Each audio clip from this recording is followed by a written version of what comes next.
WikiLeaks editor Julian Assange, an outspoken critic of Facebook, has tweeted a simple guide to check if your personal data has been collected by this social media site. Assange himself found himself on the wrong side of the law after leaking secret US government documents. And, as Jacqueline Vuga now explains, there's pressure for Zuckerberg in some quarters to be treated in a similar way. The theft of the personal data of around 50 million Facebook members came as a shock to many, but not for WikiLeaks founder Julian Assange, who pointed out on Twitter that if you're not paying for a product, you are the product. Assange has never had an account on Facebook and calls the platform a giant intelligence database, something that he also told us back in an interview in 2011. Facebook in particular is the most appalling spying machine that has ever been invented. Here we have the world's most comprehensive database about people, their relationships, their names, their addresses, all sitting within the United States, all accessible to US intelligence. And Assange hasn't missed the irony involved when it comes to the treatment he has received for publishing information on WikiLeaks versus the virtual hero worship Mark Zuckerberg has enjoyed over the years. Now, to be fair, Zuckerberg was crowned the Person of the Year back in 2010, long before it came out that he effectively sold user information to third parties. But the comparison isn't without merit. Zuckerberg has been hailed as a visionary leader, taking us into the modern world, with rumors even circulating that he could be a challenger to Donald Trump in 2020. And yet, his company has been caught time and again serving up users' personal information, despite Zuckerberg's promises to take privacy seriously.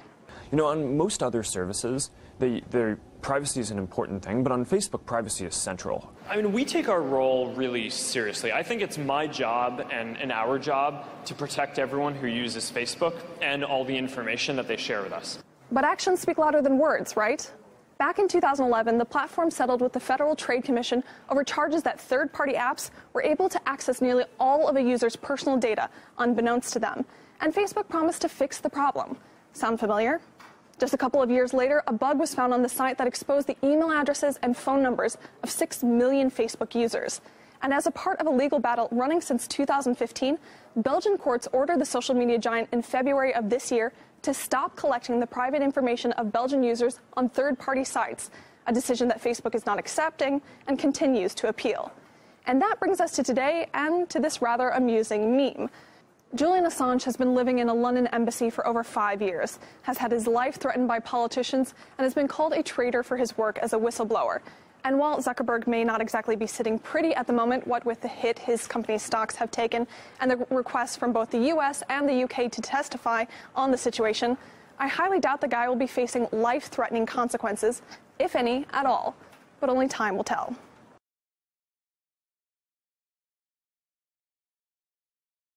British investigators have raided the premises of the political consulting firm Cambridge Analytica over a major data breach scandal.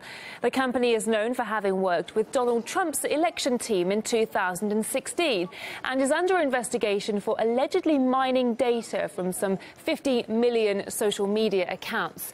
The scandal has also put pressure on Facebook, with US lawmakers calling for CEO Mark Zuckerberg to testify before Congress. In Germany, Facebook representatives have already been summoned to face questions over the data breach. For a long time, we've had the impression that unless you apply a lot of pressure, nothing happens within Facebook. And obviously, they try to run the business with a minimum of resources, and any issues raised over social responsibility are not welcomed with a lot of enthusiasm there. At least that's the impression I get. The fallout is already hurting Facebook. A billionaire tech entrepreneur Elon Musk deleted his personal page and those for his SpaceX and Tesla car ventures. Well, WikiLeaks editor Julian Assange has also lashed out at the social network on Twitter. Others are rushing to do the same too, with the hashtag #DeleteFacebook trending. In the latest edition of RT's online series, In Case You Missed It, Polly Boyko takes a sideways look at the Cambridge Analytica scandal. In case you missed it, on the sacrificial altar this week is Cambridge Analytica. Cambridge Analytica scavenged information from millions of Facebook profiles and told the highest bidders that they could use it to target voters. The Dark Lords behind Donald Trump and Brexit were lapping it up. They've been paying more attention to your Facebook profile than the sweaty, shaky guy in the office who can't get enough of your photos from that Florida getaway back in 2014. Of course, back in 2012, the use of data to win elections was innovative. In 2018, it's evil. Has something changed? Cambridge Analytica is based in Britain, a country where interfering in elections is a gentlemanly pursuit. If this little enterprise was based in St. Petersburg, the Western world would be sanctioning Russian oxygen by now. You know the guy who wrote the algorithm was Russian, right? Oh, Do you think you voted based on a crashing economy, immigration, inequality, or corrupt politicians? No, no, no. Facebook made you do it. These sinister methods of targeting voters are unique in the history of politics. That is, apart from political TV ads and election posters and politicians who cuddle babies and newspapers and human speak. News just in, we're getting reports of an election that has actually been won because voters listened to the issues and made an informed decision. Take that shit away. We're not reading fake news here, goddammit. So what can you do? Well, the founder of WhatsApp has gone on Twitter to tell us to #delete Facebook.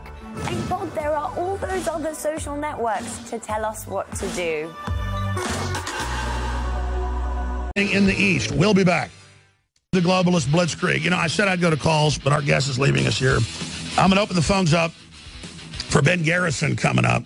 He likes to take phone calls. Maybe we'll take a few here with Jack Posobiec. The toll-free number to join us is 877-789-2539, 877-789. Alex, first-time callers, again, 877-789-2539. I promise, yesterday I ended the show with like 15 callers on hold. I will get to all your calls, at least those that call in right now. Look, I'm going to go back to Jack Posobiec here in just a moment. I'm going to lay it out to you. Western civilization. I've studied China. I've studied Japan. I've studied Latin America. I've studied it all. Not because I was a bookworm. It was so incredibly interesting when I was 10 years old and started reading history books. So I've read thousands of history books. I haven't read one in a couple of years. I'm too busy now. But I've got my world database. And when you know history, that's why Posobiec's so smart. He immediately started saying the communist Chinese are modeling after U.S. expansion after William McKinley and the Spanish-American War. Now, that's actually what the Naval War College and all of them actually understand and what the Chinese War College has said. So he's not telling you something classified, but that's actually the thinking. This is going on. The decision has been made that China is the model for global domination. If China was free market, and China treated people with respect, I don't care. The left has made America go into decline. They're using leftist controls to make us sabotaged. China has zero taxes on the elite. China has it all set up so we can't compete. That's how evil the left is. They are out to destroy the country. They want your guns. They want your churches. They want your life. They want to break you. They want to dominate you. And the decision has been made by the big banks in Hollywood to do this. That's why this is such a war and why it's so critical. And that's why things are so serious. But I want to get into Eastern Europe. Article came out this weekend. The head of the Hungarian parliament came out and laid out they want to end our families. They're erasing all culture. They're the enemy. We must stop it. Why does Eastern Europe get it? We'll talk to Jack Posobiec in a moment. But first, the Czech Republic, Poland, Hungary, Romania, Russia to a great extent, rediscovering Christian roots, rejecting Islamic invasion, rejecting Soros. I read the statements of the speeches of the presidents and prime ministers. It's like InfoWars. It's like Jack Posobiec, the eugenics, the end of our family, the global corporate takeover. What is going on in the East?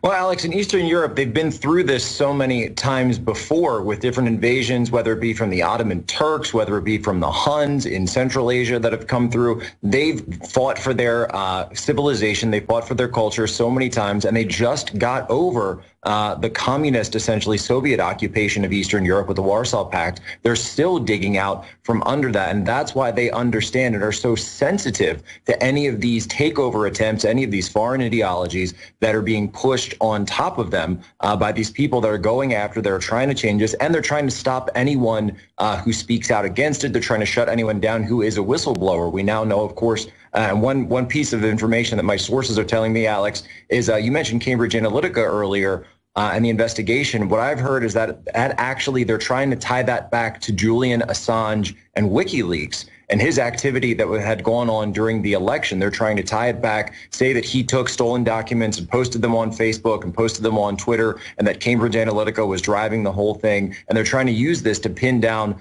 a charge on Assange to essentially indict him, and Mueller knows this, and Mueller is looking at this. This is something that MI6 really wants. This is something that U.S. secret agencies want. The intel agencies have wanted for a long time to get Assange under something. They're trying to pin this all on Assange to shut him up, to shut down WikiLeaks, because they don't want anyone, essentially, and what was their crime, right? They told you what the leaders were doing. Jack, you talk about the instinct in Eastern Europe to stand up against being overrun. How do we reach out to the average leftist that's brainwashed so they understand you are being enslaved? You are a chump. You are buying Soros propaganda. You know, one thing I like to try to do is to say, why is it that all of these celebrities agree with you? Why is it that when everyone in power, everyone in the mainstream media agrees with every single one of the talking points that you're saying? Are you really being rebellious when you've got this entire establishment that's echoing the exact same talking points and phrases that you are? And I've noticed that with some of them, with the ones that are at least willing to have some of that introspection, they will actually kind of consider that and say, you know, that's weird. I didn't think about it that way. And again, less than 10%, MSNBC admits, we're actually under the age of 18.